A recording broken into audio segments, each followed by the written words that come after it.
Okay, welcome back. There's some of that cool Steve Miller Band song, the Fly Like an Eagle. And I'm your host, Mark Rego-Monteiro, here at Multidisciplinary Spiritual Christianity. So this is the second episode as we're getting into the project called the Fluviads, as Fluviadas.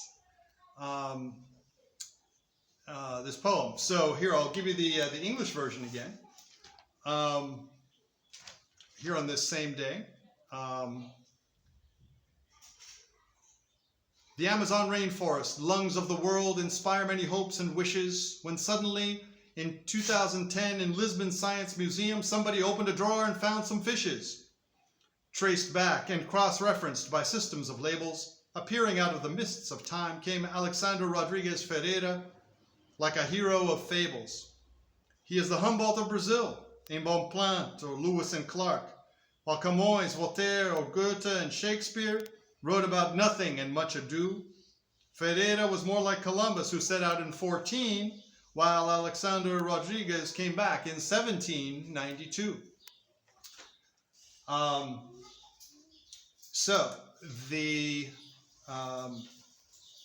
What is this all about? The Fluviads, right?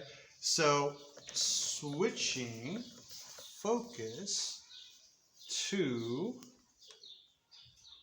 here is then the image of as Fluviadas that gives more context to this story that is about Alexander Rodrigues Ferreira and Alexander von Humboldt and their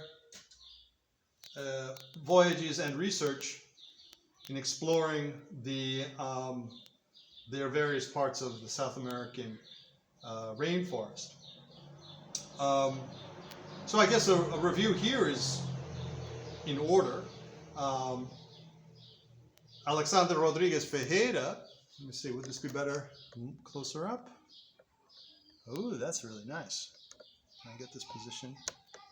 Just to sustain that.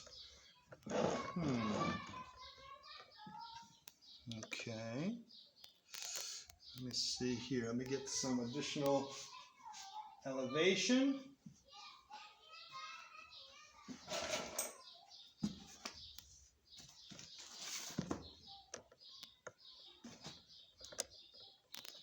All right, that seems to work pretty well. Right, so what we have then is Alexander Rodrigues Ferreira. So in 1792, a date that is kind of resonant in its rhyming with 1492,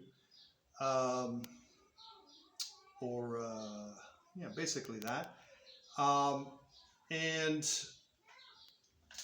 so he had done 9 years of research, right? He had left 9 years before that. And he's part of a larger context, right? So there's Hans Staden, right? You can see with my finger that Hans Staden was a German who had visited Brazil in the 1500s already, and had even written about, found himself in the middle of a conflict involving France and Portugal and Native American tribes already.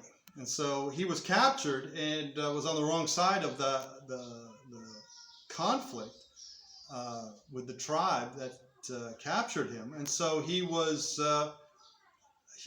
being prepared to be eaten by cannibals, by their cannibal ritual. Which makes sense, by the way. I studied anthropology and was able to dig up in my years of study at that time.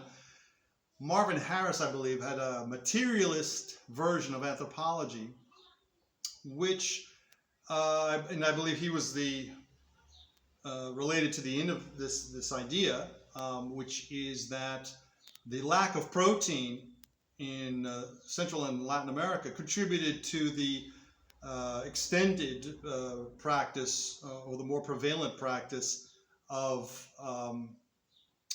that cannibalism, right? That's famous, most infamously by the Aztecs up in the Mexican area. So that's Hans Staden, and an image of the book that he had written. So here is an image of José Bonifácio Andrade Silva. There's a statue of him in New York City, actually, by the New York City Public Library on 42nd Street and 6th Avenue. He, like Alexander Rodriguez Ferreira, and he's from the same era, actually.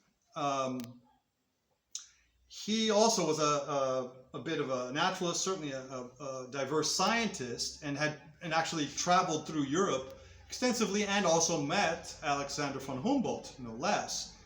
But he was also in the circles, had inserted himself and was raised, or had inserted himself in the necessary circles, that he became actually pivotal in politics, in Brazilian politics, and is actually known as the father of Brazilian independence.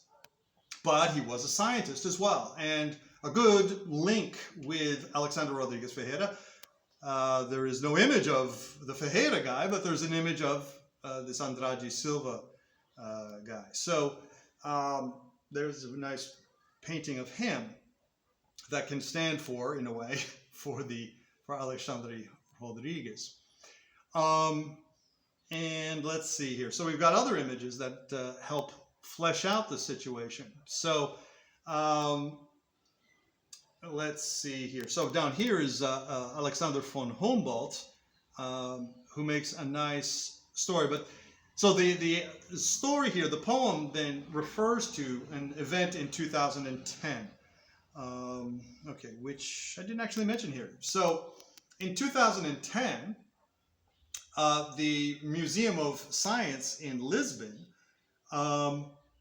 somebody uncovered some fish specimens, and they were apparently either, whatever the situation, labeled or unlabeled, they were able to identify them with this Portuguese guy who was born in Salvador, Brazil, a colony at the time, in the same year, incidentally, as 1792, as Tiradentes. How would you say this in English? Tiradentes. Tiradentes it was had the nickname, was given the derogatory nickname of a dentist, but because of his involvement in a Republican kind of rebel plot of some kind, of some sort.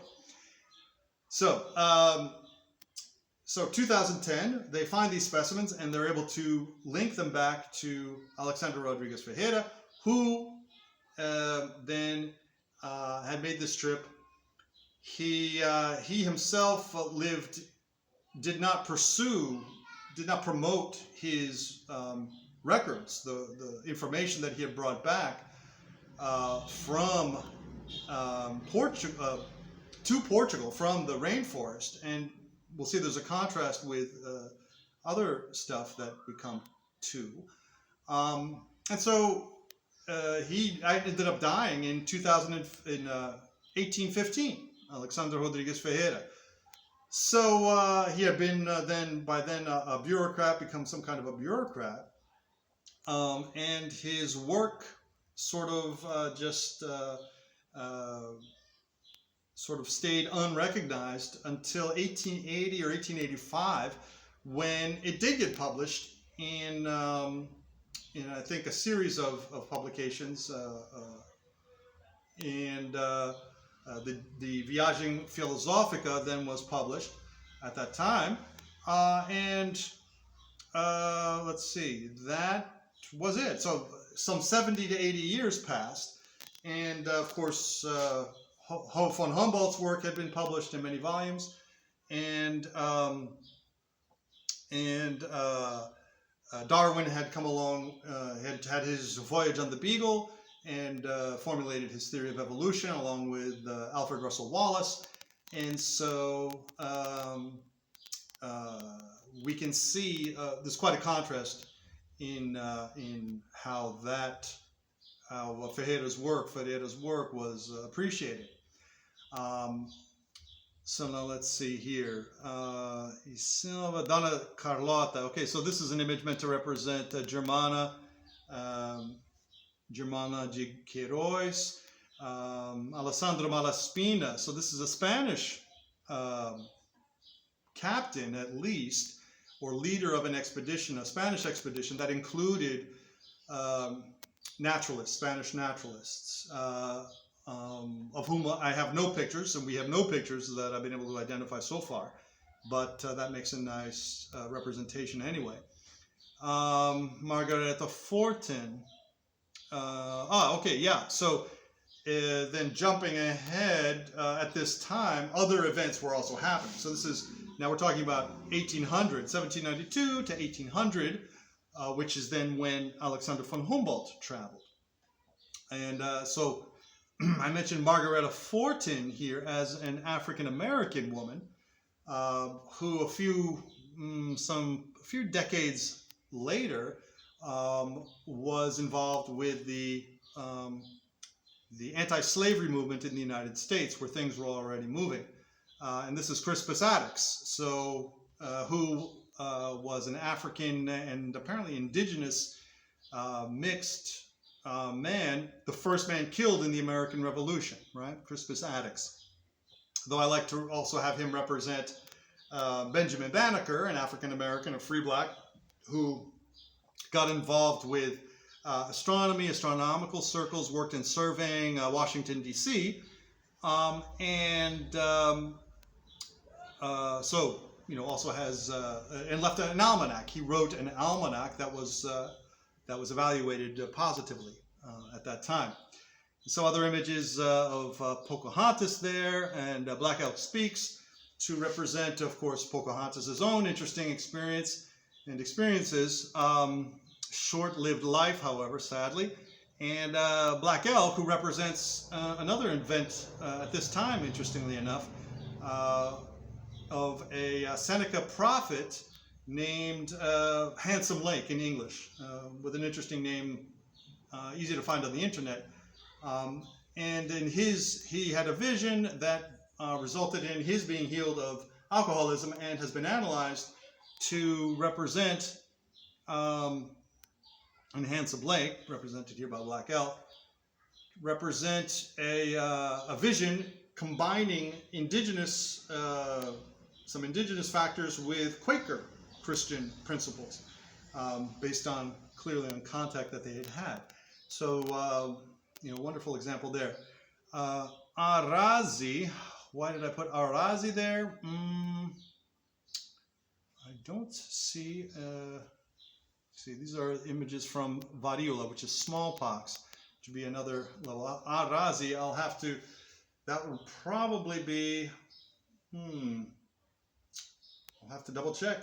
Yes, the unending bounds of knowledge. So that is the first, we'll leave this episode at that. That is an introduction to Alexandre Rodrigues Ferreira and some of those additional context. All right, so let's go back to the music. Thanks for stopping by, and we will see you next episode here at Multidisciplinary Spiritual Christianity, and I'm your host, Mark Collenberg Montero.